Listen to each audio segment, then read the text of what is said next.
What's on the DMV driving test and how should I prepare? The final step before getting your driver's license is to take the DMV behind the wheel test. The DMV provides a comprehensive scoring sheet, which looks daunting at first. Don't worry, we'll break it down for you.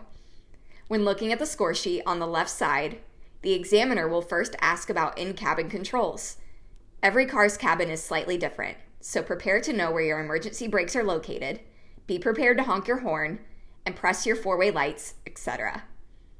On the bottom left, the score sheet lists critical errors, such as driving over a curbside, or if the examiner has to intervene and grab the steering wheel.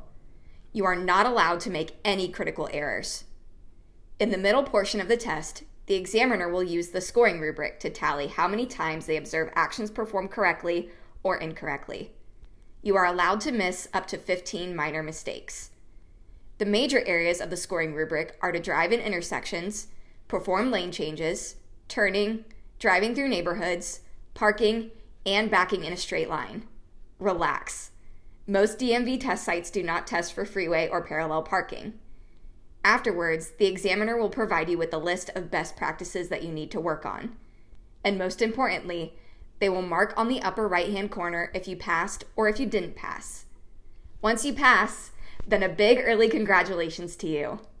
But if you don't pass, don't worry. Evaluate what went wrong, practice, and try again.